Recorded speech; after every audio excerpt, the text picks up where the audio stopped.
أعوذ بالله من الشيطان الرجيم. بسم الله الرحمن الرحيم.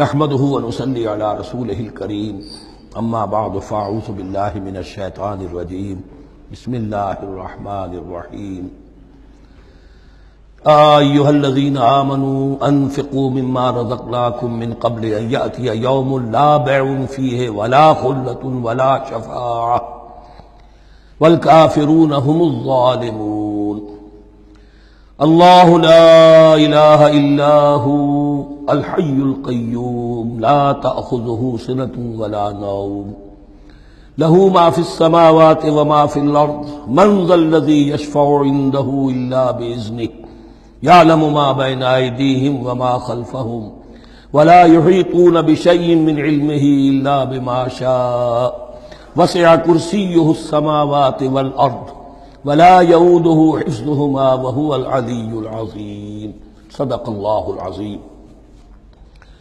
رب اشرح لي صدري ويسر لي امري واحلل عقدة من لساني يفقهوا قولي.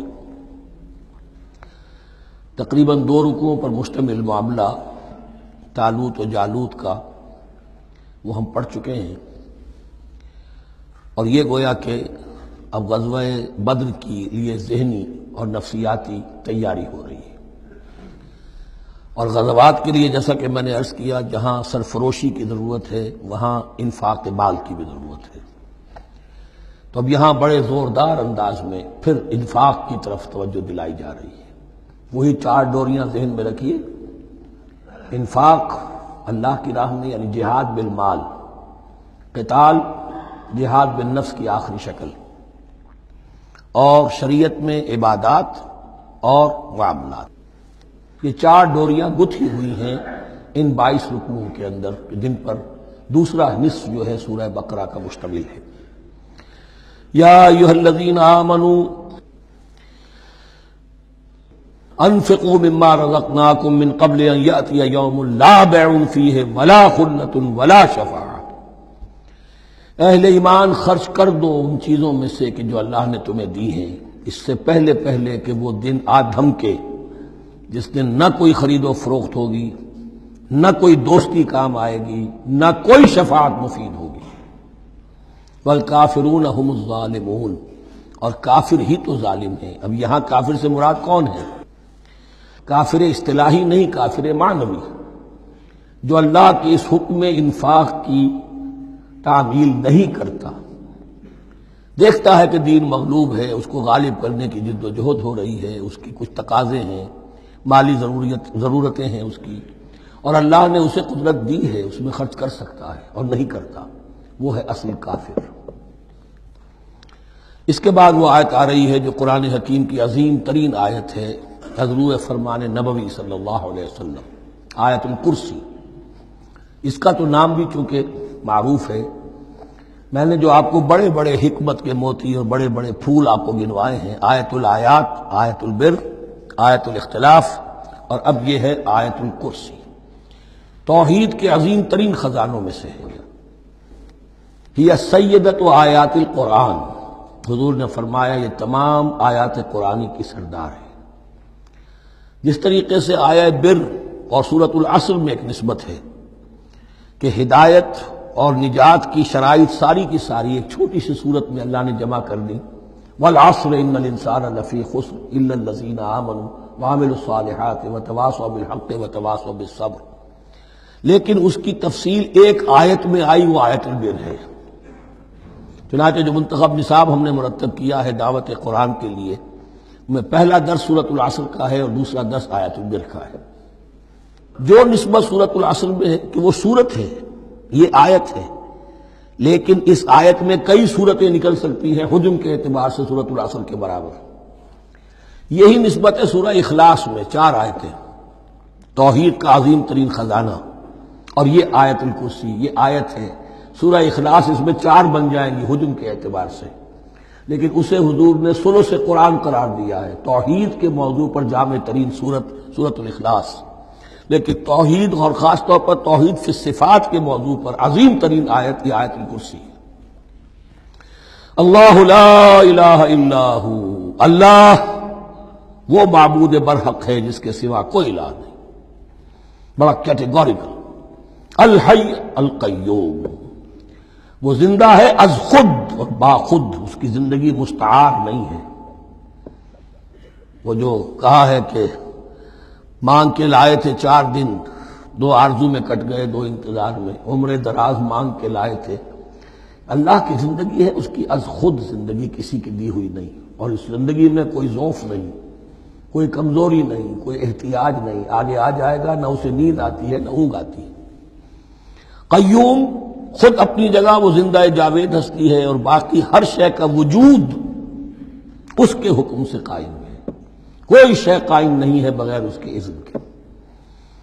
تو گویا کہ احد اور الصمد، اللہ اپنی جگہ احد، لیکن باقی پوری کائنات کے لیے صمد ہے.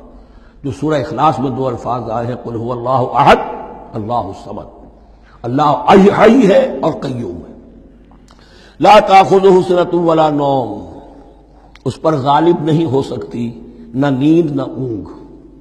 لہو ما فی السماوات و ما فی الارض، آسمانوں اور زمین میں جو کچھ ہے اسی کا ہے. ملکیت تامہ، ملکیت حقیقی اس کی ہے. من ذا الذی یشفع عندہ الا باذنہ، کون ہے وہ جو شفاعت کر سکے اس کے پاس مگر اس کی اجازت سے. اب یہ مقام آیا ہے سورہ بقرہ میں پہلی مرتبہ. 3 مرتبہ کیٹیگوریکل ڈینائل کے بعد کوئی شفاعت نہیں، کوئی شفاعت نہیں، کوئی شفاعت نہیں. یہاں بھی جو انداز ہے بہت ہی جلالی انداز ہے. منزل نبی، کس کی یہ حیثیت ہے، کس کا یہ مقام ہے، کس کو یہ زور حاصل ہے کہ وہ اپنے اختیار کے بل پر جو اپنی حیثیت کی بنیاد پر شفاعت کر سکے. ہاں، جس کے لیے اللہ اجازت دے دے. استثناء کے ساتھ شفاعت کا یہاں پر پہلی مرتبہ آیا. ورنہ سورہ بقرہ کے 6 رکوع کی دوسری آیت، واتقوا یوما لا تجزی نفس عن نفس شیئا ولا یقبل منها شفاعۃ ولا یؤخذ منها عدل ولا هم ينصرون. 15 رکوع کی دوسری آیت، واتقوا یوما لا تجزی نفس عن نفس شیئا ولا یقبل منها عدل ولا تنفعها شفاعۃ ولا هم ينصرون. اور اب اس سے پہلے کی آیت میں آ چکا ہے ولا شفاعہ، کوئی شفاعت مفید نہیں ہوگی. لیکن یہ کہ اس میں ایک استثناء ہے. اب یہ ذرا باریک مسئلہ ہے کہ شفاعت حقہ کیا ہے، شفاعت باطلہ کیا ہے. تو دورہ ترجمہ قرآن میں اتنی تفاصیل کے ساتھ بحث نہیں کی جا سکتی، وہ ایک علیحدہ موضوع ہے. حال ہی میں نے اس پر اپنے درس ریکارڈ کرا دیے ہیں. یعلم ما بین ایدیہم وما خلفہم، وہ جانتا ہے جو کچھ ان کے سامنے اور جس کو پیچھے ہے. عام طور پر دنیا میں ہم سفارش کرتے ہیں تو کہتے ہیں کہ بھئی میں جانتا ہوں اس شخص کو بہتر. اصل میں جیسا کچھ یہ نظر آتا ہے ویسا نہیں ہے، یا جیسا کچھ فیکٹس آن دی فائل آ گئے ہیں وہ بڑے ہی ڈیسیونگ ہے. اصل حقائق کچھ اور ہیں اس کیس کے، وہ میں آپ کو بتاتا ہوں. یہ بات اللہ کے سامنے کون کہہ سکتا ہے، جبکہ اللہ تو جانتا ہے جو کچھ ان کے سامنے اور جو کچھ ان کے پیچھے ہے. اور ان کا حال یہ ولا یحیطون بشیء من علمہ الا بما شاء، اور وہ احاطہ کر ہی نہیں سکتے اللہ کے علم سے کسی شے کا سوائے اس کے جو اللہ چاہے. باقی ہر ایک کے پاس علم جو ہے اللہ کا عطائی علم ہے، دیا ہوا علم ہے، محدود علم ہے. بڑے سے بڑا رسول ہو، بڑے سے بڑا ولی ہو، بڑے سے بڑا فرشتہ ہو. لا علم لنا الا ما علمتنا، ہم پڑھائیں 4 رکوع میں. تو کون کہہ سکتا ہے من ذا الذی یشفع عندہ الا باذنہ یعلم ما بین ایدیہم وما خلفہم ولا یحیطون بشیء من علمہ الا بما شاء وسع کرسیہ السماوات والارض. اس کی کرسی تمام آسمانوں اور زمین کو محیط ہے. اب کرسی کے 2 مفہوم یہاں ہو سکتے ہیں. ایک تو یہ کہ اس سے جو معنی مراد ہے یعنی اس کا اقتدار،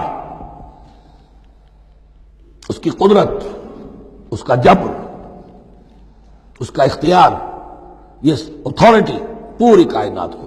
ایک یہ بھی ہو سکتا ہے کہ اللہ تعالیٰ کے لیے ہم نہیں جان سکتے، یہ آیات متشابہات میں سے ہیں کہ کوئی شے بھی ہو واقعتاً جس کو ہم اسے کرسی کہہ سکیں. عرش، کرسی، ان سب کے بارے میں یہ دونوں باتیں ذہن میں رکھیے. یہ بھی ہو سکتا ہے کہ ان کی کوئی مجسم حقیقت ہو جو ہمارے ذہن سے ہمارے تخیل سے ماورا ہے، اور یہ بھی ہو سکتا ہے اس سے استعارہ مراد ہو۔ اس کا اقتدار و اختیار آسمانوں اور زمین پر چھایا ہوا ہے۔ ولا یعودہ حفظہما، اور اسے تکان تاری نہیں ہوتی، اس پر گراں نہیں گزرتا ان دونوں کا تھامنا، ان دونوں کی حفاظت، آسمانوں کی اور زمین کی۔ وہو العلی العظیم، اور وہ العلی ہے، بلند و بالا، اور عظیم ہے، بڑی عظمت والا۔ یہ آیت الکرسی سیدۃ آیات القرآن، تمام آیات قرآنی کی سردار، اور توحید الہی کا ایک بہت بڑا خزانہ۔ لا اکراہ فی الدین، دین میں کوئی جبر نہیں ہے، یعنی یہ کہ کسی بھی شخص کو نہ کبھی جبراً مسلمان بنایا جائے گا، نہ کبھی بنایا گیا۔ استثناءات ہو سکتے ہیں، کسی کا ذاتی کوئی عمل ہو، فعل ہو، کسی نے کیا ہو۔ اسلام میں کسی فرد کو جبراً مسلمان بنانا حرام ہے، لیکن اس آیت کا یہ مطلب نکال دینا کہ نظام باطل کو بھی ختم کرنا جو ہے، اس میں کوئی طاقت استعمال نہیں ہو سکتی، یہ حماقت ہے پرلے درجے کی۔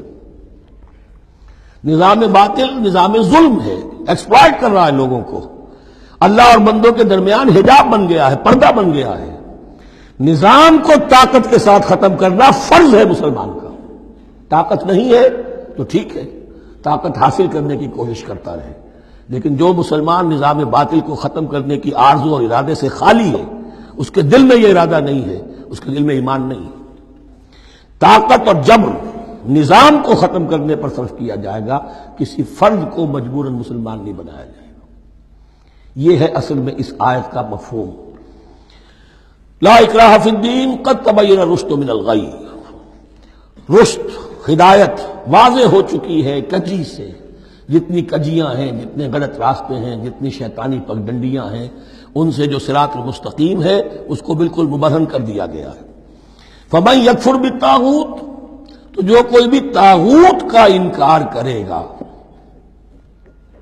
دیکھیے اللہ پر ایمان لانے سے پہلے طاغوت کا انکار ضروری ہے۔ جیسے لا الہ الا اللہ، تو طاغوت، اور طاغوت کون ہے؟ طغا سے سرکش، جس نے اپنی حاکمیت کا اعلان کیا وہ طاغوت، جس نے غیر اللہ کی حاکمیت کو تسلیم کیا وہ طاغوت، اس کے تحت بننے والے سارے انسٹیٹیوشنز طاغوت، جو بھی ادارے ہوں، چاہے کتنے ہی خوشنما ادارے ہوں۔ ہے عدلیہ، لیکن وہ عدلیہ اللہ کے قانون کے مطابق فیصلے نہیں کر رہی، کچھ اور لوگوں کے بنائے ہوئے قانون کے مطابق فیصلے کر رہی، وہ طاغوت ہے۔ جو بھی اللہ کے حدود بندگی سے تجاوز کرتا ہے وہ طاغوت ہے۔ طغیانی کسے کہتے ہیں؟ پانی دریا کی حدوں میں بہہ رہا ہے، لیکن جب وہ اپنی حدوں سے نکلا طغیانی پہ ہے۔ دریا کو اپنی موج کی طغیانیوں سے کام، کشتی کسی کے پار ہو یا درمیان رہے، اسے اس کی کیا فکر ہے؟ تو طغا اور بغا، یہ دونوں بڑے قریب کے الفاظ ہیں، بغاوت اور طغیانی۔ فمن یکفر بالطاغوت، طاغوت کا انکار، جو کوئی کفر کرے طاغوت کے ساتھ، وَيُؤْمِن بِاللَّهِ، اور پھر اللہ پر ایمان لائے۔ طاغوت سے بھی دوستی، اللہ پر بھی ایمان، اللہ کے دشمنوں سے بھی یارانہ، اور اللہ کے ساتھ بھی وفاداری کا دعویٰ، یہ چیز نہیں چل سکتی، یہی منافقت ہے۔ یکسو ہو جاؤ، حنیفا مسلما، فقد استمسک بالعروۃ الوثقی، جس شخص نے یہ کام کر لیا، طاغوت کی نفی اور اللہ پر ایمان، اس نے تو مضبوط کنڈا تھام لیا۔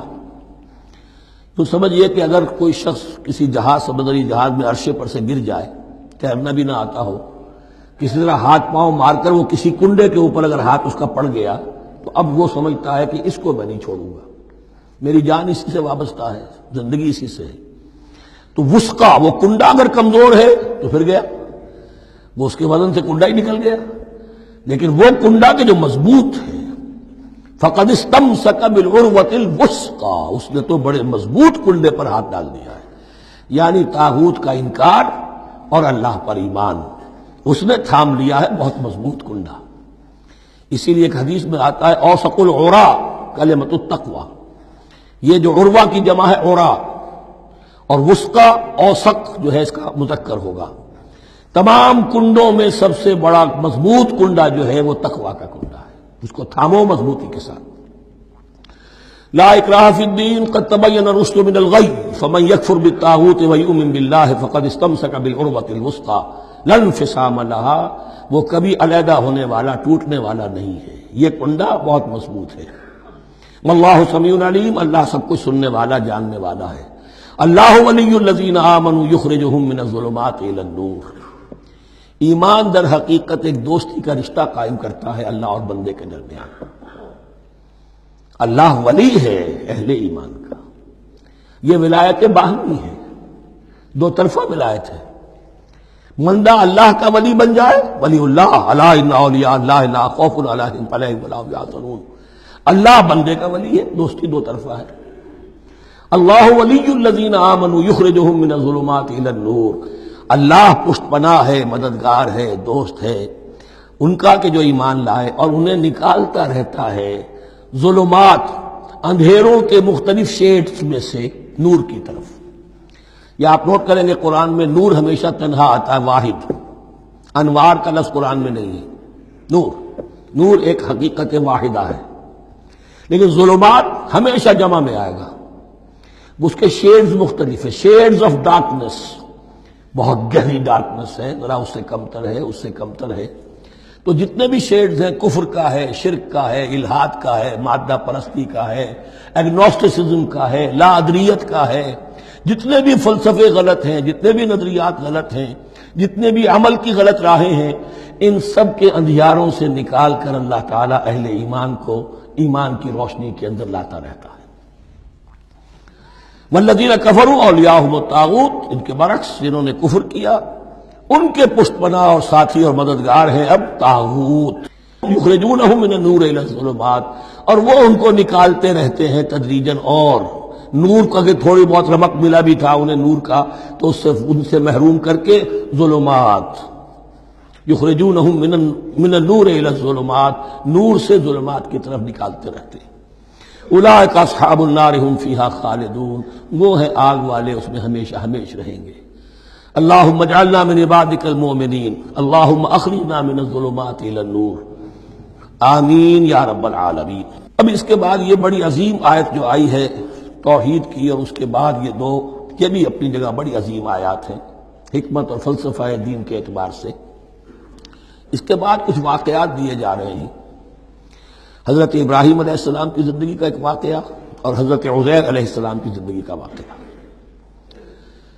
الم تر الی الذی حاج ابراہیم فی ربہ ان آتاہ اللہ الملک، کیا تم نے دیکھا اس شخص کو جس نے کہ محاجہ کیا تھا، مناظرہ کیا تھا، حجت بازی کی تھی ابراہیم سے، اس وجہ سے کہ اللہ نے اسے بادشاہی دی ہوئی تھی، نمرود۔ یہ ذہن میں رکھیے کہ نمرود اصل میں لقب تھا، کسی کا نام نہیں تھا، جیسے فرعون مصر کے بادشاہوں کا لقب ہے، فرعونہ۔ نماردہ جو ہے یہ عراق کے بادشاہ تھے، بیبیلونیا۔ تو حضرت ابراہیم کی پیدائش بھی شہر ار میں ہوئی تھی کہ جو بیبیلونیا کا ایک شہر تھا عراق کا، اور وہاں بادشاہت تھی نمرود کی۔ جیسے فرعون نے مصر میں دعویٰ کیا تھا اپنی بادشاہی کا اور اپنی خدائی کا، اور یہ ہے سیاسی بادشاہی، یہ نہیں کہ ہم نے دنیا پیدا کی ہے، مطلب یہ کہ اختیار مطلق ہمارے ہاتھ میں ہے، ہم جس چیز کو چاہیں غلط قرار دے دیں، جس چیز کو چاہے صحیح قرار دے دیں، یہی ہے اصل میں خدائی اختیار ہاتھ میں لے لیا۔ اللہ کا حق ہے تحلیل و تحریم، کسی شے کو حلال کرنا، کسی کو حرام قرار دینا، اختیار واحد اللہ کے ہاتھ میں ہے۔ جس شخص نے بھی اپنے ذمے لے لیا، قانون سازی کا اختیار لے لیا اللہ کے قانون سے آزاد ہو کر، وہی طاغوت ہے، وہی شیطان ہے، وہی نمرود ہے، وہی فرعون ہے۔ تو اس نے، وہ نمرود نے کہا، محاجہ کیا، اس قال ابراہیم ربی الذی یحیی و یمیت، میرا رب تو وہ ہے جو زندہ کرتا ہے اور مارتا ہے۔ قال انا احیی و امیت، انہوں نے کہا میں بھی کر سکتا ہوں۔ اس نے جیل سے 2 قیدی منگوائے، دونوں کنڈیمڈ تھے، اور ایک کی گردن وہیں اڑائی اور ایک کو کہا جاؤ معاف، دیکھو میں نے جس کو چاہا زندہ رکھا اور جس کو چاہا مار دیا۔ حضرت ابراہیم نے دیکھا کہ یہ کٹ حجتی پر اترا ہوا ہے، تو العجوبۃ المسکتہ، جواب ایسا دیا جانا چاہیے کہ جو اس کو چپ کر دے۔ قال ابراہیم فإن اللہ یأتی بالشمس من المشرق فأت بها من المغرب، حضرت ابراہیم نے فرمایا اللہ تو سورج کو نکالتا ہے مشرق سے، اگر تو خدائی کا مدعی ہے تو نکال کے دکھا اسے مغرب سے۔ فبہت الذی کفر، تو مبہوت ہو کر رہ گیا وہ کافر۔ اب اس کے پاس کوئی جواب نہیں تھا۔ واللہ لا یہدی القوم الظالمین، اور اللہ ظالموں کو ہدایت نہیں دیا کرتا۔ ہدایت تو نہیں ہوئی، چپ ہو گیا۔ لیکن چپ کیا ہوا؟ اس کے بعد تو فیصلہ ہوا کہ انہیں آگ میں جھونک دیا جائے۔ او کالذی مر علی قریۃ وہی خاویۃ علی عروشہا، یا پھر اس شخص کے واقعے کو ذرا یاد کرو، کیا تم نے نہیں دیکھا کہ جس کا گزر ہوا ایک بستی پر اور وہ اوندھی پڑی ہوئی تھی اپنی چھتوں پر۔ اگرچہ مختلف تفاسیر میں مختلف آپ کو شاید اس کی تعبیرات ملے، یہ اصل میں ہوا ہے کہ جب نمرود، جس کا نام تھا بخت نصر، نیبوکیڈ نظر، اس نے 586 قبل مسیح میں، حضرت مسیح سے 586 قبل، اس نے حملہ کیا فلسطین پر۔ دیکھیے عراق اور فلسطین کی، اسرائیل کی اور عراق کی اس وقت بھی سب سے بڑی دشمنی ہے آپس میں، وہی دشمنی جو ہے 2500 سال پرانی بھی ہے۔ اس نے وہ نمرود بابل، نیبوکیڈنیزر جس کا نام تھا، اس نے حملہ کیا۔ 12 لاکھ کی آبادی تھی، 6 لاکھ کو قتل کیا اور 6 لاکھ کو بھیڑوں بکریوں کی طرح ہانکتا ہوا قیدی بنا کر لے گیا۔ 150 برس تک کیپٹیوٹی میں رہے ہیں یہ، اور یروشلم اجڑا رہا ہے۔ کوئی نفس نہیں، کوئی متنفس نہیں تھا، کوئی انسان نہیں، کوئی 2 اینٹیں سلامت نہیں چھوڑی۔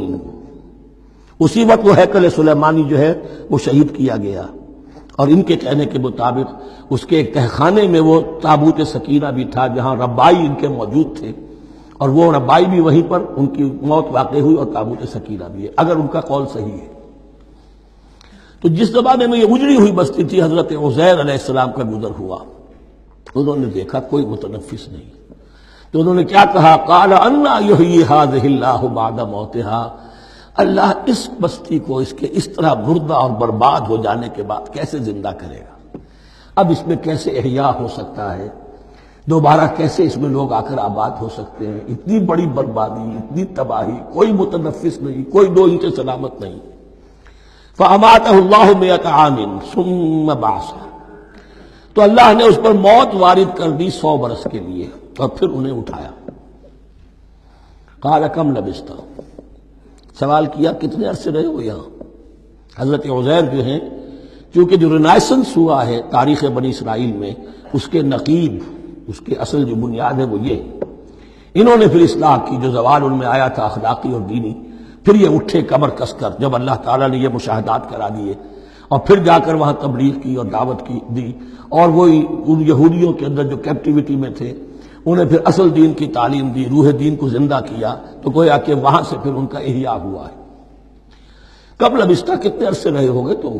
قال لبثت یوما و بعض یوم، اب اس کو ایسے محسوس ہوا جیسے سویا تھا تھوڑی دیر کے لیے، میں 1 دن رہا ہوں یا دن کا کچھ حصہ۔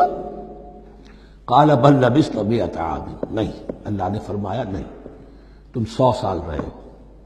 فانظر الی طعامک و شرابک لم یتسنہ، تو ذرا اپنے کھانے اور جو مشروب تمہارے ساتھ تھا سفر میں، ذرا اس کو دیکھو، ان کے اندر کوئی بساند پیدا نہیں ہوئی، سڑے نہیں ہیں، ان کے اندر کوئی خرابی پیدا نہیں ہوئی۔ وانظر الی حمارک، آپ دوسری طرف اپنے گدھے کو دیکھو جو تمہاری سواری کا گدھا تھا۔ وَلَنَجْعَلَكَ آیَةً لِلنَّاسِ، وہ بالکل ختم ہو چکا تھا، اس کی ہڈیاں ہی رہ گئی تھیں، گوشت گل چکا تھا، کچھ نہیں تھا، 100 برس۔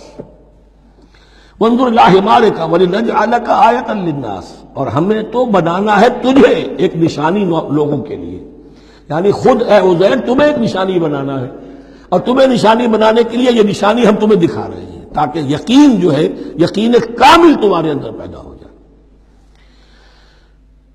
وانظر الی حمارک ولنجعلک آیۃ للناس وانظر الی العظام، اب دیکھو ان ہڈیوں کو، کیف ننشزھا، کیسے ہم انہیں اٹھاتے ہیں، ابھارتے ہیں، وہ ہڈیاں خود ابری اور جڑ کر کھڑی ہو گئی۔ ثم نکسوھا لحما، پھر دیکھو تمہاری نگاہوں کے سامنے اس کو گوشت پہناتے ہیں۔ فلما تبین لہ، جب یہ سب اس کے سامنے واضح ہو گئی بات، مشاہدہ بھی کر لیا، قال اعلم ان اللہ علی کل شیء قدیر، ان کا میں نے پوری طرح جان لیا، مجھے پورا یقین قابل حاصل ہو گیا کہ اللہ ہر شے پر قادر ہے، یعنی وہ اس اجڑی ہوئی بستی کو بھی دوبارہ آباد کر سکتا ہے۔ جو میں نے سمجھا تھا کہ اب یہ کیسے آباد ہوگی، یہ بات نہیں ہے، یہ آبادی اللہ تعالیٰ کے اختیار میں۔ چنانچہ اس کے بعد ہوا، اس لیے کہ اس کے بعد واقعہ تو یہ ہوا کہ جو ایران کا بادشاہ تھا کیخورس یا سائرس، ذو، جن کو کہ قرآن مجید القرنین کہتا ہے، جن کا تذکرہ سورہ کہف میں آئے گا۔ پھر آپ کو معلوم ہے کہ یہ پیلسٹائن، ادھر عراق کے بعد ایران، دشمنیاں تو تھیں کہ خورس نے حملہ کیا بابل پر، عراق پر، اور دشمن کا دشمن دوست ہوتا ہے، تو یہودیوں کو اجازت دے دی، کیپٹیوٹی سے نجات دے دی، جاؤ تم واپس جاؤ، اپنا شہر دوبارہ بناؤ۔ چنانچہ وہ گئے، اور پھر انہوں نے جا کر وہاں پر 136 سالوں میں ان کی دوبارہ جو ہے یہ بستی بسی، اور پھر یروشلم کو انہوں نے آباد کیا، اور پھر انہوں نے وہاں ہیکل سلیمانی دوبارہ بنایا، جس کو وہ سیکنڈ ٹیمپل کہتے ہیں۔ وہ سن 70 عیسوی میں ٹائٹس رومن جنرل کے ہاتھوں تباہ ہوا تھا، جو اب تک تباہ ہوا پڑا ہے۔ 1927 برس سے ان کا کعبہ زمین بوس ہے، یہ نوٹ کر لیجئے اس بات کو۔ اسی لیے آگ لگی ہوئی آج دنیا بھر کے یہودیوں کے دلوں میں۔ اب تو ہماری حکومت ہے وہاں پر، ہم اپنا یہ جو بھی کچھ یہاں پر اس احاطے میں بنا دیا گیا اس سب کو ختم کریں گے، اور اپنا ہیکل سلیمانی بنائیں گے۔ اس کے بلو پرنٹس بن چکے ہیں، نقشے بن چکے ہیں، ہر چیز تیار ہے۔ بس کسی دن کوئی ایک دھماکہ ہوگا، کوئی بم جو ہے کہیں پر پلانٹ کیا جائے گا، خبر آ جائے گی کہ کسی فینیٹک نے کہیں وہاں پر جا کر رکھ دیا، جیسے ایک فینیٹک گیا تھا مسجد الخلیل میں اور 70 مسلمانوں کو شہید کر کے خود بھی اس نے خودکشی کر لی تھی، اور ڈاکٹر تھا، امریکن ڈاکٹر گولڈسٹین۔ اسی طریقے کا کوئی فینیٹک جائے گا اور وہ اس کو گرا دے گا، پھر کہیں گے جب یہ گری گیا ہے، جیسے مسجد ایودھیا کا معاملہ ہے، اب گر گئی ہے تو بھائی ہمیں رام مندر بنانے دو، کاہے کو تم اب یہ مسجد کاہے کو بناتے ہو؟ وہ ہوگا، اور یہ میں سمجھتا ہوں کہ چند ہفتوں کی، یہ چند مہینوں کی بات ہے، یہ ہونے والا ہے فوراً۔ بہرحال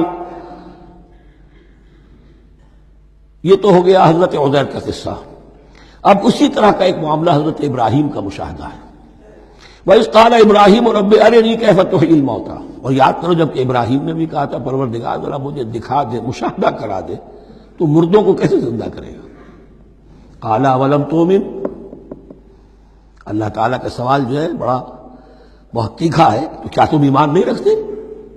قَالَ بَلَىٰ، ایمان تو میرا ہے، میں مانتا ہوں ایمان ہے، وَلَٰكِن لِيَطْمَئِنَّ قَلْبِي، پورا دل کا اطمینان چاہتا ہوں، پورا یقین ہو جائے۔ اور یہ انبیاء کا معاملہ ہے، سب کا ہے۔ انبیاء کو چونکہ ایمان اور یقین کا ایک ایسی فرنس بنانا ہوتا ہے کہ جن سے ایمان و یقین دوسروں میں سرایت کرے، تو ان کے ایمان و یقین کے لیے انہیں مشاہدات ایسے کرا دیے جاتے ہیں کہ پھر ان کے لیے وہ ایمان صرف ایمان بالغیب نہیں رہتا، بلکہ وہ ایمان بالشہود بھی ہو جاتا ہے۔ کذالک نری ابراہیم ملکوت السماوات والارض، اسی طرح ہم نے دکھائے ابراہیم کو آسمان اور زمین کے ملکوت، جو بھی ہماری حکومت ہے، جو وہ مخفی حکومت ہے، جو کاسمک ایک اسٹیٹ ہے، اس کی گورنمنٹ ہے، اس کے تمام اہلکار ہیں، فرشتے ہیں، ہم نے مشاہدہ کرایا ابراہیم کو۔ حضور کو اسی لیے شب معراج میں لے جایا گیا کہ ہر شے کو اپنی آنکھوں سے دیکھ لیں، تو وہ یقین کامل پھر ہو جاتا ہے کہ جس میں کسی درجے میں بھی پھر تو یہ ہے کہ ان کے وہ خود ایک بھٹی بن جاتے ہیں ایمان اور یقین کی۔ قال بلا ولكن ليطمئن قلبي قال فخذ أربعة من الطير فصرهن إليك، تو فرمایا اچھا ٹھیک ہے 4 پرندے لے لو، انہیں اپنے ساتھ ملا لو، ہلا لو، کہ وہ تمہارے ساتھ تمہاری آواز سن کر آ جایا کریں۔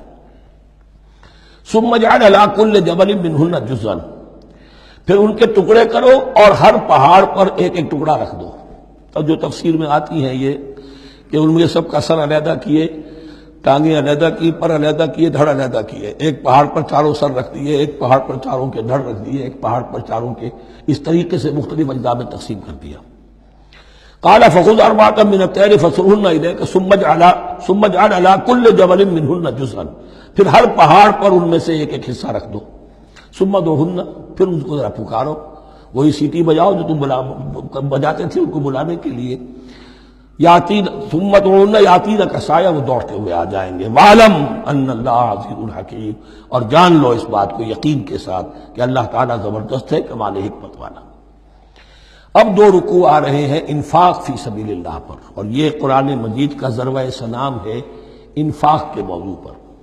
لیکن ان کو پڑھنے سے پہلے نوٹ کر لیجئے کہ اللہ کی رضا جوئی کے لیے اپنا مال خرچ کرنا جو ہے، اس کے لیے دین میں کئی اصطلاحات ہیں۔ کھانا کھلانا، یطعمون الطعام علی حبہ مسکینا ویتیما واسیرا آت المال علی حبہ ذوی القربى والیتامى ایتاء مال اعطاء. پھر اس سے آگے آتا ہے صدقہ، زکوٰۃ، انفاق، قرض حسنہ. یہ 5-6 ٹرمز ہیں، لیکن ان ٹرمز کے اندر ایک تقسیم ذہن میں رکھیے کہ 2 مدیں ہیں بڑی بڑی اللہ تعالیٰ کی رضا جوئی کے لیے مال خرچ کرنے کی. ایک مد ہے غربا، یتامہ، مساکین، محتاج، بیوائیں، ان کے لیے، یعنی ابنائے نو میں سے، یہ آپ کے معاشرے کے اجزاء ہیں، آپ کے بھائی بند ہیں، آپ کے رشتہ دار ہیں، آپ کے اعزاء و اقرباء ہیں، ان کے لیے خرچ کرنا. تو یہ بھی اللہ کو بہت پسند ہے، اس کا اجر ملے گا. یہ بھی گویا کہ اللہ تعالیٰ ہی کے لیے آپ نے خرچ کیا. ایک عین اللہ کے دین کے لیے خرچ کرنا. انفاق کا لفظ اس کے لیے ہے اور قرض حسنہ اس کے لیے. انفاق کے مال، انفاق فی سبیل اللہ، اللہ کی راہ میں خرچ کرنا، اللہ کے دین کی دعوت کو عام کرنا، اللہ کی کتاب کے پیغام کو عام کرنا، اللہ کے دین کی دعوت کو اس طرح ابھارنا کہ باطل کے ساتھ زور آزمائی کرنے والی ایک طاقت پیدا ہو جائے، ایک جماعت وجود میں آئے، ان کے لیے اساد و سامان فراہم کیا کرنا تاکہ دین کے غلبے کی ہر مرحلے کے جو تقاضے اور ضرورتیں وہ پوری ہو سکیں. تو جو اس کام میں صرف ہوگا وہ ہے انفاق فی سبیل اللہ یا اللہ کے ذمے قرض حسنہ. تو یہاں اصل میں اس کی بات ہو رہی ہے انفاق کی. مثل الذین ينفقون اموالهم فی سبیل اللہ ہے، مثال ان کی جو اپنے مال خرچ کرتے ہیں اللہ کی راہ میں. عام طور پر یہ فی سبیل اللہ جو ہے وہ سبیل پانی کی بنا دی، وہ بھی سبیل ہے، ٹھیک ہے، وہ بھی سبیل تو ہے، نیکی کا وہ بھی راستہ ہے، سبیل اللہ ہے. لیکن یہ کہ فی سبیل اللہ خرچ جو ہے اس کا بالکل مفہوم اور ہے. وہ صدقہ ہے، خیرات ہے. زکوٰۃ بھی اصلاً جو ہے وہ غریبوں کا حق ہے، لیکن اس میں بھی ایک مد سبیل اللہ کی رکھی ہوئی ہے. اگر تو آپ کے قریب اعزاء و اقارب ہیں، غربا ہیں، تو ان کا حق فائق ہے، پہلے ان کو دی. بہرحال فی سبیل اللہ انفاق. مثل الذین ينفقون اموالهم فی سبیل اللہ کمثل حبۃ انبتت 7 سنابل فی کل سنبلۃ 100 حبہ. مثال ان کی جو اللہ کی راہ میں خرچ کرتے ہیں اللہ کے دین کے لیے ایسے ہے جیسے ایک دانہ کہ اس سے 7 سنبلیں پیدا ہوئیں، 7 خوشیں، 7 بالیاں، یہ 7 سٹے. باجرے کا سٹا ہوگا کتنے دانے ہوتے ہیں اس میں؟ مکئی کا سٹا ہے اس میں کتنے دانے ہیں؟ فی کل سنبلۃ 100 حبہ، اس میں 100 دانے موجود ہیں ہر ایک میں. تو ایک دانے سے 700 دانے وجود میں آ گئے.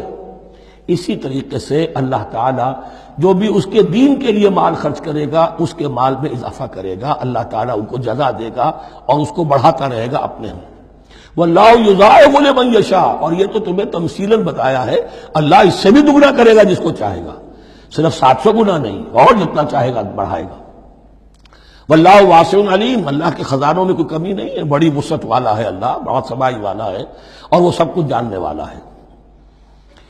الذین ينفقون اموالهم فی سبیل اللہ، پھر جو لوگ کہ اپنا مال خرچ کرتے ہیں اللہ کی راہ میں، ثم لا يتبعون ما انفقوا منا ولا اذى، پھر جو کچھ وہ خرچ کرتے ہیں اس کے بعد نہ تو تکلیف پہنچاتے ہیں نہ احسان جتاتے ہیں. دیکھیے جی میں نے اس وقت اتنا چندہ دیا تھا، معلوم ہوا کہ میرا حق جو ہے وہ زیادہ ہے، پھر میری بات مانی جانی چاہیے. ہم چندے زیادہ دیتے ہیں تو رات میں بات بھی تو ہماری چلنی چاہیے. یا اگر کسی جو کارکن کو دیا ہے جو اللہ کے دین کے لیے کام کر رہا ہے، یہ بھی ان 2 رکوعوں کے آخر میں بات واضح ہو جائے گی. کوئی شخص ہے اللہ کے دین کے کام میں لگا ہوا، آپ اس کو ساتھ تعاون کر رہے ہیں تاکہ وہ اپنی معاش کے اوپر اپنا وقت نہ لگائے، اپنا پورا وقت جو ہے وہ دین کی خدمت میں لگائے. لیکن اب اگر کہیں آپ نے اس کو جتا بھی لیا، اس پر احسان بھی رکھ دیا، کوئی تکلیف دے کلمہ کہہ دیا، تو جو آپ کا اجر و ثواب تھا وہ 0 ہو جائے گا. الذین ينفقون اموالهم فی سبیل اللہ ثم لا یتبعون ما انفقوا منا ولا اذى، جو انفاق کرتے ہیں اس کے بعد اس کے پیچھے نہ تو جتلاتے ہیں نہ کوئی اور تکلیف پہنچاتے ہیں. لہم اجرہم عند ربہم ولا خوف علیہم ولا هم یحزنون، ان کا اجر ان کے رب کے پاس محفوظ ہے اور ان کے لیے مغفرت ہے. ولا خوف علیہم ولا هم یحزنون، ان کے اوپر نہ کوئی خوف ہوگا اور نہ کوئی ان کو حزن سے دوچار ہوں گے. قول معروف، بھلی بات کہنا، و مغفرہ اور درگزر کرنا، خیر بہتر ہے من صدقۃ اس خیرات سے یتبعھا اذی، جس کے بعد کے اذیت پہنچائی جائے۔ کوئی آپ سے فرض کیجئے کوئی ضرورت کے لیے آئی گیا ہے، کسی نے ہاتھ پھیلا دیا ہے، تو آپ اگر آپ نہیں کر سکتے مدد، قول معروف نرمی کے ساتھ جواب دے دیجئے، معذرت کر لیجئے۔ یا یہ ہے کہ اگر کسی سائل نے آپ کے ساتھ درستی کی ہے تو پھر بھی یہ ڈانٹیے نہیں، وَأَمَّا السَّائِلَ فَلَا تَنْهَرْ، پھر بھی یہ ہے کہ مغفرت، معاف کیجئے۔ یہ کہیں بہتر ہے اس سے کہ دے تو دیا، خیر من صدقۃ یتبعھا اذی، اس کے بعد اسے دو چار جملے بھی سنوا دیے، کوئی اور سلواتیں بھی سنا دی اسے، تو اس کا کوئی فائدہ نہیں ہوا۔ واللہ غنی حلیم، اللہ تعالیٰ غنی ہے اور حلیم ہے۔ یہ کیوں کہا گیا کہ تم اگر کسی کو دے رہے ہو تو اصل میں اللہ کو دے رہے ہو۔ ایک حدیث میں آتا ہے کہ اللہ تعالیٰ اپنے بندے سے شکایت کرے گا، اے میرے بندے تیرے پاس مال تھا، میں نے تجھ سے مال طلب کیا تھا، میں بھوکا تھا، میں نے تجھ سے روٹی مانگی، تو نے مجھے کھلایا نہیں۔ بندہ کہے اللہ تو غنی ہے، تجھے بھوک، تجھے احتیاج، کہ وہ جو میرا بندہ تھا جو بھوکا تھا، اس نے جو مانگا تھا تجھ سے وہ میں ہی تھا، اصل میرا بندہ تھا۔ الخلق عیال اللہ، تجھ سے انہیں کھانے کو نہیں دیا تجھے، تو گویا کہ مجھے نہیں دیا۔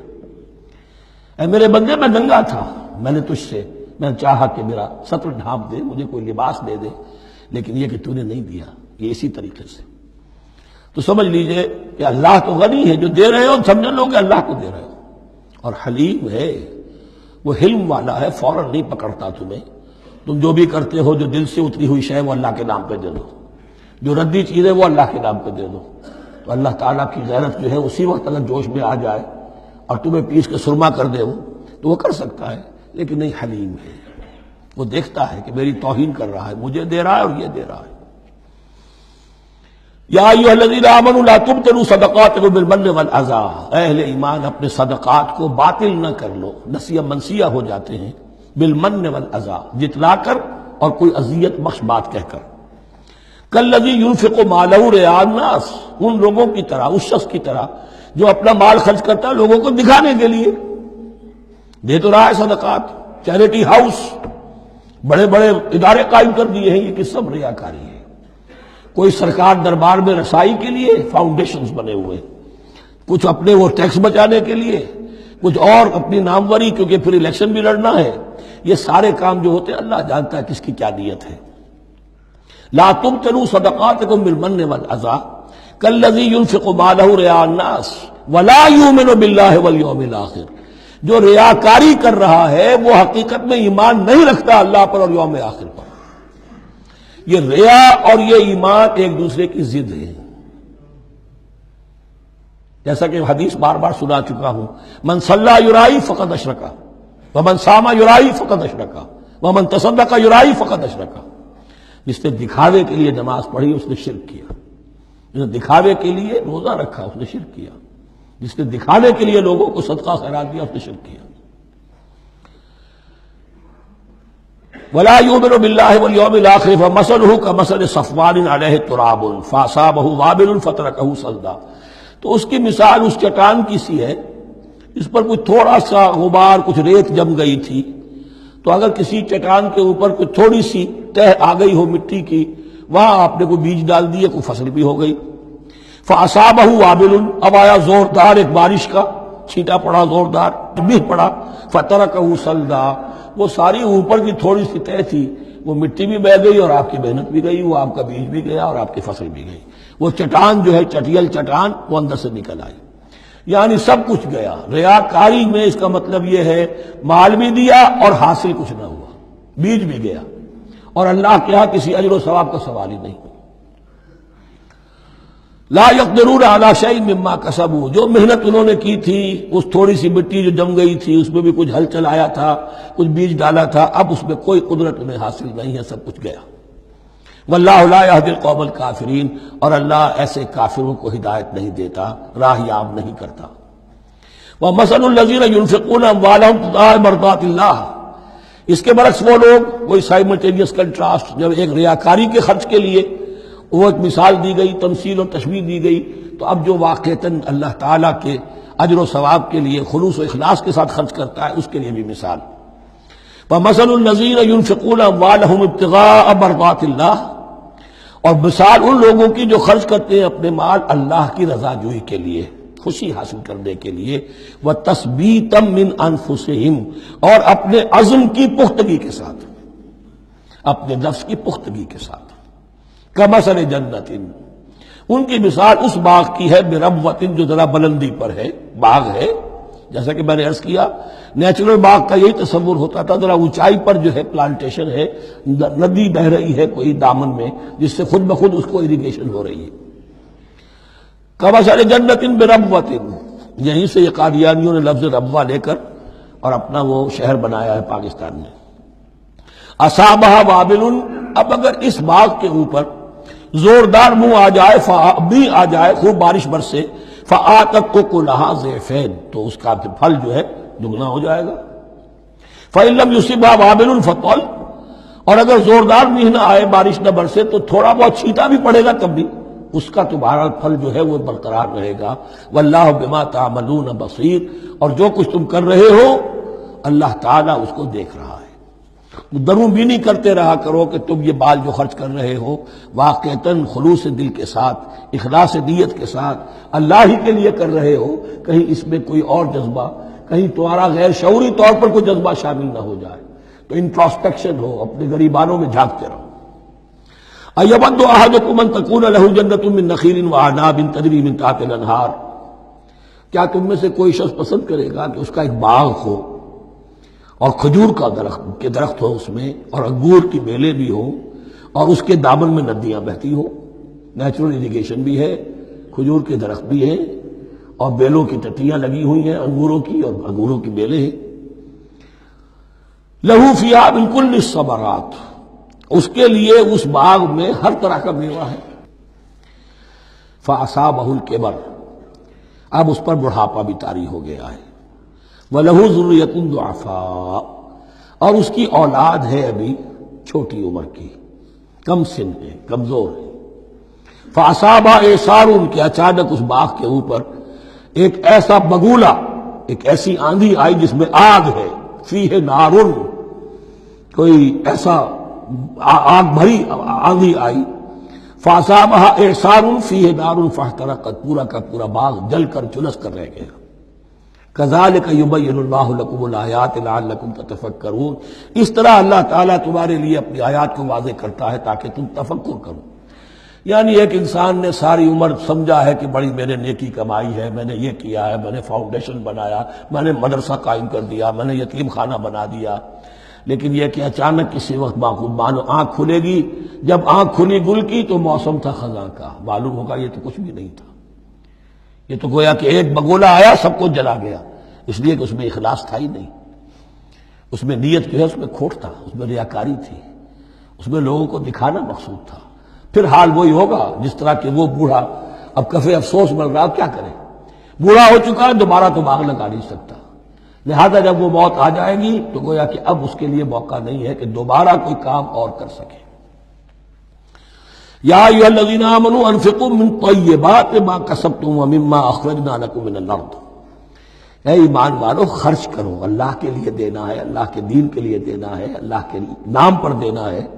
من طیبات ما کسبتم، جو چیز تم نے کمائی ہے اس کی اچھی چیز، پاکیزہ چیز، بہتر چیز. ومما اخرجنا لکم من الارض، اور جو کچھ ہم نے نکالا تمہارے لیے زمین سے. اب زمین سے ظاہر بات ہے جو بھی نباتات آ رہی ہے، چاہے وہ کوئی چراہ گاہ ہے تو اس کے اندر سے جو ہے وہ بھی ہریاول ہے تو اللہ نے پیدا کی ہے. کھیت کے اندر آپ نے محنت کی ہے، ہل چلایا ہے، بیج ڈالے ہیں، لیکن یہ کہ فصل کا اگانا تو آپ کے کام ہاتھ نہیں ہے، وہ تو اللہ کے ہاتھ میں ہے. تو جو کچھ ہم نے نکالا ہے تمہارے لیے، وَمِمَّا أَخْرَجْنَا لَكُم مِّنَ الْأَرْضِ وَلَا تَيَمَّمُوا الْخَبِيثَ مِنْهُ، اور اس میں سے ردی مال کا ارادہ نہ کرو، تنفقون، کہ اسے خرچ کر دو. زکوٰۃ دینی ہے، عشر دینا ہے، تو جو ردی چیزیں ہیں، اب بھیڑوں بکریوں کا غلہ ہے، ان میں سے اتنی بکریاں نکالنی ہیں، اتنی بھیڑیں ہیں، تو اب جو ذرا کمزور ہیں، لاغر ہیں، بیمار ہیں، نقص والی ہیں، گنتی پوری کرنی ہے نا. اسی طریقے سے عشر نکالنا ہے تو گندم کا ڈھیر لگا ہوا ہے، اس میں سے کہیں بارش پڑ گئی تھی، وہ نکال دو. ولا تیمموا، تیمم کے معنی یہاں نوٹ کر لیجئے، قصد کرنے کے ہیں. ولا تیمموا الخبیث منہ، کہ اس میں سے جو ردی مال ہے جو ناپسند ہے اس کا قصد نہ کرو، تنفقون کہ اسے خرچ کرو، ولستم بآخذیہ، اور تم ہرگز نہیں ہوگے اس کو لینے والے۔ ایسا بھی تو ہو سکتا ہے کہ تم محتاج ہو جاؤ اور تمہیں ضرورت پڑ جائے، پھر اگر تمہیں کوئی ایسی چیز دے گا تو تم قبول نہیں کرو گے۔ وَلَسْتُمْ بِآخِذِيهِ إِلَّا أَن تُغْمِضُوا فِيهِ، الا یہ کہ چشم پوشی کرنے پر مجبور ہو جاؤ، احتیاج اس درجے کی ہو کہ جو بھی مل جائے، ردی مل جائے، اچھا مل جائے، نفیس مل جائے، خبیث مل جائے، جو بھی مل جائے چشم پوشی کرو۔ اس کے سوا آدمی جو ہے وہ اپنے طیب خاطر کے ساتھ جو ہے وہ ردی سے قبول نہیں کر سکتا۔ وَاعْلَمُوا أَنَّ اللَّهَ غَنِيٌّ حَمِيدٌ، پھر دیکھیے غنی کا لفظ، جو کچھ دے رہے ہو یہ نہ سمجھو کہ اسے دے رہے ہو، محتاج کو دے رہے ہو، ضرورت مند کو دے رہے ہو، بلکہ یوں سمجھو کہ اللہ کو دے رہے ہو۔ وَاعْلَمُوا أَنَّ اللَّهَ غَنِيٌّ حَمِيدٌ، جان لو کہ اللہ تعالیٰ غنی ہے اور حمید ہے۔ حمید یعنی اپنی ذات میں خود محمود۔ ایک کسی شے کی اچھائی یا حسن یا کمال ایسا ہوتا ہے جسے ظاہر کیا جائے، دیکھو بھائی اس میں یہ خوبصورتی ہے، اور ایک وہ خوبصورتی ہوتی ہے جو از خود ظاہر ہے۔ حاجت مشاطہ نیست صورت دلار آمرا، تو اللہ تعالیٰ اتنا ستودہ صفات ہے، اتنا محمود ہے اپنی ذات میں کہ وہ خود بخود محمود ہے، اسے کسی حمد کی حاجت نہیں ہے، از خود محمود ہے۔ الشیطان یعدکم الفقر ویامرکم بالفحشاء، دیکھو شیطان تمہیں ڈراتا ہے اور تمہیں اندیشہ دلاتا ہے فقر کا، مت خرچ کرو، رکھو، کیا پتا کیا کل کون سا وقت تم پر آ جائے۔ وَيَأْمُرُكُمْ بِالْفَحْشَاءِ، اور تمہیں حکم دیتا ہے بے حیائی کے کاموں کا۔ وَاللَّهُ يَعِدُكُمْ مَغْفِرَةً مِّنْهُ وَفَضْلًا، اور اللہ وعدہ کر رہا ہے تم سے اپنی طرف سے مغفرت کا اور فضل کا۔ اب دیکھ لو، رخ روشن کے آگے شمع رکھ کر وہ یہ کہتے ہیں ادھر جاتا ہے دیکھیں یا ادھر پروانہ جاتا ہے۔ اب شیطان کی طرف جانا چاہتے ہو، اس کی بات ماننا چاہتے ہو، خوف رکھتے ہو کہیں ایسا نہ ہو جائے کہ فقر آ جائے مجھ پر، مجھے اپنا مال سنبھال کر رکھنا چاہیے، سیف سینٹر رکھنا چاہیے، تو تم شیطان کی چال میں آ گئے، تم نے اس کی پیروی کی۔ اور اگر تم نے اپنا اللہ کی راہ میں خرچ کر دیا، اللہ پر اعتماد کرتے ہوئے، وہ میری ساری حاجتیں پوری کرے گا، آج کر رہا ہے کل کرے گا انشاءاللہ۔ تو یہ ہے واللہ یعدکم مغفرۃ منہ وفضلا واللہ واسع علیم، اللہ بہت وسعت والا ہے، اس کے خزانوں کی کوئی محدودیت کا تصور اپنے ذہن میں نہ رکھو، اور سب کچھ جاننے والا ہے۔ یؤتی الحکمۃ من یشاء، لیکن یہ باتیں حکمت کی ایک ہے ظاہر، ایک ہے باطن۔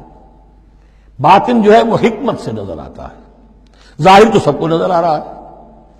کسی شے کی حقیقت کیا ہے؟ اہل نظر ذوق نظر خوب ہے، لیکن جو شے کی حقیقت کو نہ دیکھے وہ نظر کیا؟ وہ حقیقت جس پر عیاں ہو جاتی وہ ہے حکیم۔ اور حکمت اصل میں نام ہے انسان کے عقل اور شعور کی پختگی کا۔ جب محکم ہو گئی عقل، اس کا شعور پختہ ہو گیا، استحکام اسی سے بنا ہے حکمت۔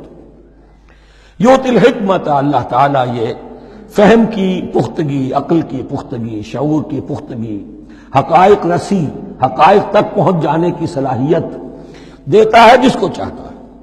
وَمَن یُؤْتَ الْحِکْمَةَ فَقَدْ أُوتِیَ خَیْرًا کَثِیرًا، اور جسے حکمت دے دی گئی اسے تو خیر کثیر عطا ہو گیا، اس سے بڑا تو خیر کوئی اور ہے ہی نہیں۔ وَمَا يَذَّكَّرُ إِلَّا أُولُو الْأَلْبَابِ، اور نہیں نصیحت حاصل کر سکتے مگر وہی لوگ جو ہوش مند ہیں، جو اولو الالباب ہیں، عقل مند ہیں۔ لیکن جو دنیا پر ریجھ گئے ہیں، جن کے سارا دلی اطمینان اسی پر ہے کہ کافی ہے، بینک بیلنس بھی ہے، یہ بھی ہے، وہ بھی ہے، اتنے سٹاکس بھی ہیں، اتنا یہ بھی ہے، اتنا ہمارا جو ہے وہ جو بیلنس شیٹ آئی ہے اس کے ایسیٹس یہ ہیں، اگر اسی پر سارا بھروسہ اور اطمینان ہے تو ظاہر بات ہے وہ اولو الالباب نہیں ہے۔ وَمَا أَنفَقْتُم مِّن نَفَقَةٍ أَوْ نَذَرْتُم مِّن نَذْرٍ، اور جو بھی کچھ تم خرچ کرتے ہو، جو بھی نفقہ، جو بھی خیرات تم دیتے ہو، اور نظر تم من نظرین، اور یا جو بھی نظر تم دیتے ہو اللہ کے نام پر، منت مانگتے ہو، فإن اللہ یعلم، اللہ تعالیٰ اس سب کو جانتا ہے۔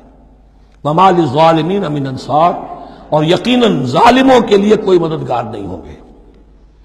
ان تبدوا الصدقات فنعما ہی، صدقات کو تو اگر تم کھل کر اعلانیہ دو تب بھی ٹھیک ہے، اور خاص طور پر زکوٰۃ کا تو معاملہ اعلانیہ ہے ہی ہے۔ ان تبدوا الصدقات، ظاہر کرو، برملا اعلانیہ دو تو بھی ٹھیک ہے، کم سے کم فقراء کا حق تو پہنچ گیا، کسی کی ضرورت تو پوری ہو گئی۔ وَإِن تُخْفُوهَا، لیکن اگر تم انہیں چھپاؤ، اب یہ ہوگا صدقات نافلہ کے لیے۔ ایک جو صدقات جو ہیں کہ جو لازماً دینے ہیں واجبہ، ان کے لیے اخفاء نہیں ہے، یہ دین کی حکمت کو ذہن میں رکھیے۔ فرض عبادات اعلانیہ ادا کی جائیں گی۔ یہ وسوسہ بھی شیطان بہت سے لوگوں کے دلوں میں ڈال دیتا ہے کہ کیا 5 وقت جا کے مسجد میں نماز پڑھنی ہے، لوگوں پر اپنے تقویٰ کا روب گانٹھنا چاہتے ہو، گھر میں پڑھ لیا کرو۔ یا داڑھی رکھو گے، کیا چاہتے ہو تم؟ چاہتے ہو کہ لوگ تمہیں سمجھے متقی ہے تو میں اس لیے داڑھی نہیں رکھتا، یہ ہوتا ہے وسوسہ۔ لیکن جو چیز واجب ہے وہ علن اعلان کرو، اس کے اظہار میں کوئی رکاوٹ نہیں۔ ہاں جو صدقات نافلہ ہیں، جو نماز نفل ہے، اسے چھپا کر کرو، اس کا اظہار بہت بڑا فتنہ ہوتا ہے، نفل عبادت کا اظہار بہت بڑا فتنہ ہے۔ وَإِن تُخْفُوهَا، اگر چھپاؤ، وَتُؤْتُوهَا الْفُقَرَاءَ، اور تم وہ ضرورت مندوں کو دے دو، فَهُوَ خَيْرٌ لَكُمْ، وہ تمہارے لیے بہت بہتر ہے۔ اب دیکھیے خیر الکم کہا، یہ تمہارے لیے بہتر ہے۔ پہلے کہا تھا ظاہر کر کے دیتے ہو فنعما ہی، وہ بھی ٹھیک ہی ہے، اس لیے کہ فقراء کا حق تو چلیے ادا ہو گیا، کچھ نہ کچھ مل تو گیا، خسیس کے اور کنجوس کے مال میں سے کچھ نکلا تو صحیح۔ ان تبدوا الصدقات فنعما ہی وان تخفوها وتؤتوها الفقراء فهو خیر لکم ویکفر عنکم من سیئاتکم، اور اللہ تعالیٰ دور کر دے گا تم سے تمہاری برائیوں کو۔ واللہ بما تعملون خبیر، اور جو کچھ تم کر رہے ہو اللہ تعالیٰ اس سے باخبر ہے۔ لیس علیک ھداھم، اے نبی آپ کے ذمے نہیں ہے کہ ان کو ہدایت دے دیں۔ آپ کی یہ دیکھیے علیکا ذمہ داری ہو جاتی ہے، فرض۔ لام لکا یہ ہو جاتا ہے کسی کے حق میں۔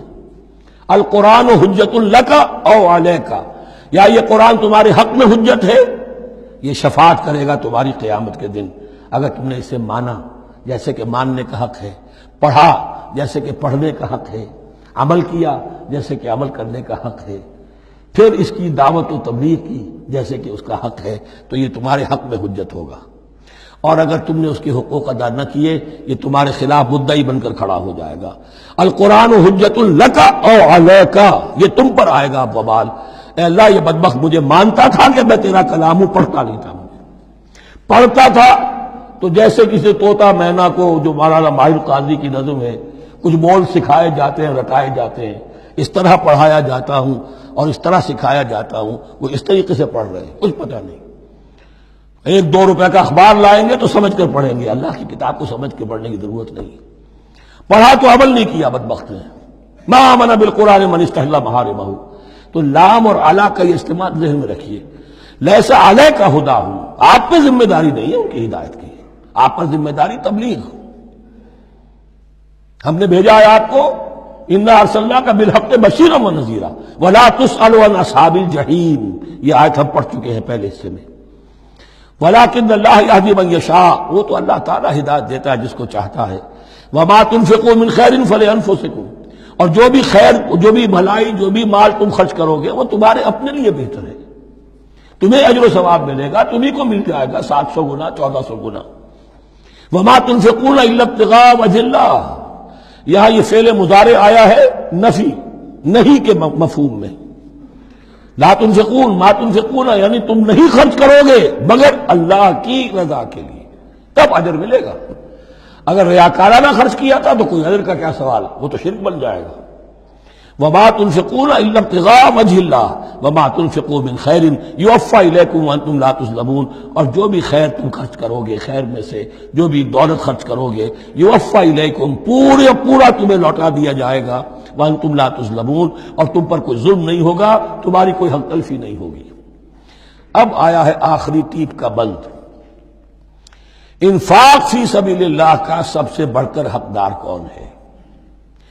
للفقراء الذین احصروا فی سبیل اللہ، وہ ضرورت مند کے جو گھر کر رہ گئے اللہ کی راہ میں، جیسے اصحاب صفہ تھے بیٹھے ہوئے، کوئی کام نہیں کر رہے، حضور سے علم سیکھ رہے ہیں، اور جہاں جہاں سے دعوت آ رہی ہے کہ حضور بھیجیے ہمارے ہاں کوئی مبلغین، وہاں سے ان کو بھیجا جا رہا ہے۔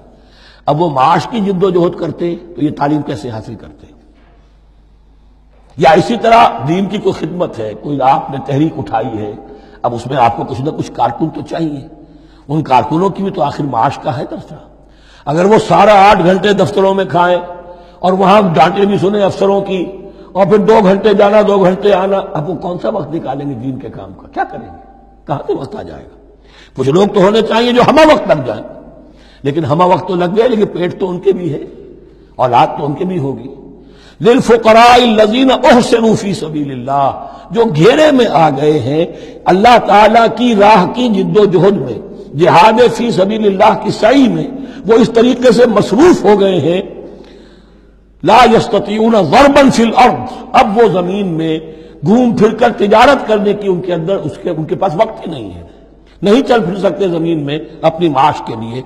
یحسبهم الجاہل اغنیاء من التعفف، اب یہ اس طرح کے فقیر تو ہیں نہیں جو لپٹ کر مانگتے ہوں، انہیں عام طور پر جو ناواقف شخص ہے وہ سمجھتا غنی ہے، اس سے کوئی ضرورت ہی نہیں، اس نے کبھی مانگا ہی نہیں، لیکن اس نے مانگا اس لیے نہیں ہے کہ وہ اس طرح کا سائل نہیں ہے، اس طرح کا وہ سوالی نہیں ہے، وہ فقیر نہیں ہے، وہ تو اللہ کے دین کے لیے اپنے آپ کو اس نے لگا دیا ہے۔ یہ تمہارا کام ہے کہ دیکھو، یحسبهم الجاہل اغنیاء من التعفف، وہ جو مانگنے سے رک رہے ہیں اپنی عزت نفس کی حفاظت کی خاطر، اس کی وجہ سے ناواقف آدمی سمجھتے ہیں کہ تو غنی ہے، اسے کوئی ضرورت نہیں ہے۔ تعرفهم بسیماہم، تم پہچان لوگے انہیں ان کے چہروں سے۔ ظاہر بات ہے کہ فقر کا، احتیاج کا اثر چہرے پر تو آ جاتا ہے۔ اگر آپ کو نیوٹریشن صحیح نہیں مل رہی ہے تو ظاہر بات ہے چہرے پر اس کا اثر ہوگا۔ تعرفهم بسیماہم لا يسألون الناس الحافا، وہ لپٹ کر لوگوں سے سوال نہیں کرتے، مانگتے نہیں ہیں، وہ ان سائلوں کی طرح نہیں ہے جو اصل میں اپنی محنت وصول کرتے ہیں، کھڑے ہو کر آپ کے سر ہو کر آپ سے کچھ نہ کچھ نکلوا لیتے ہیں زبردستی، اس طریقے سے تو وہ نہیں مانگیں گے۔ یہ بہت اہم مسئلہ ہے۔ اقامت دین کی جد و جہد میں جو لوگ ہمہ وقت لگ جائیں، آخر ان کے لیے کیا ذریعہ ہو؟ میں یہاں تفصیل میں نہیں جا سکتا، وقت بھی اس چنگ کا ختم ہو رہا ہے، لیکن یہ سمجھ لیجئے کہ یہ 2 رکوع جو ہیں، انفاق کا پورا مضمون، اس کا کلائمیکس جو ہے وہ یہ آیت ہے، للفقراء الذین احصروا فی سبیل اللہ لا یستطیعون ضربا فی الارض یحسبهم الجاہل اغنیاء من التعفف تعرفهم بسیماہم لا یسألون الناس الحافا وما تنفقوا من خیر فإن اللہ بہ علیم۔ اور جو بھی تم دولت مال خرچ کرو گے تو اللہ تعالیٰ اس کے علم میں ہوگا، یہ نہ سمجھنا کہ اللہ کے علم میں نہیں ہے۔ خاموشی کے ساتھ، اخفاء کے ساتھ ایسے لوگوں کے ساتھ تعاون کرو گے تو اللہ تعالیٰ جو ہے تمہیں اس کا پورا بھرپور بدلہ دے گا۔ بارک اللہ لی و لکم فی القرآن العظیم و نفعنی و ایاکم بالآیات والذکر الحکیم۔